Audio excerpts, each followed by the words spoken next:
Kecelakaan tunggal Toyota Camry milik DPRD Jambi bermula dari penggerebekan warga terhadap mobil itu sebelumnya. Hal ini dikatakan oleh Kombes Pol Eko Wahyudi selaku Kapolres Kota Jambi pada Jumat 3 Februari kemarin via WhatsApp. Berdasarkan keterangan pengendara Toyota Camry yang masih berusia 17 tahun, MS, dia bersama teman wanitanya, TA, yang berusia 16 tahun, sedang berpacaran di dalam mobil di kawasan Bandara Lama. Kemudian datang beberapa orang laki-laki menggerebek. Selanjutnya, MS mengendarai mobil berpegangan ke pintu mobil, menyalakan mobil, dan langsung tancap gas.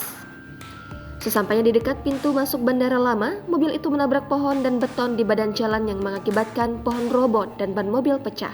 Selanjutnya, Toyota Camry ini mengarah ke simpang Adipura menuju Rumah Sakit Siloam. Namun, mobil hilang kendali karena ban pecah dan menabrak tiang reklame.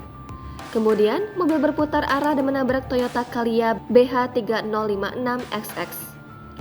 Selanjutnya, penumpang atau teman perempuan pengendara dipaksa keluar oleh warga dan dibawa langsung ke instalasi gawat darurat Rumah Sakit Siloam.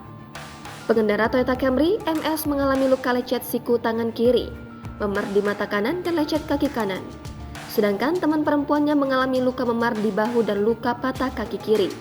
Diberitakan sebelumnya, Sekretaris DPRD Jambi Amir Hasbi mengatakan, sopir mobil dinas Toyota Camry adalah anak Kepala Subbagian Rumah Tangga dan Aset Sekretariat DPRD Jambi. Dia mengatakan tidak menutup kemungkinan pejabat Sekwan tersebut bakal disanksi.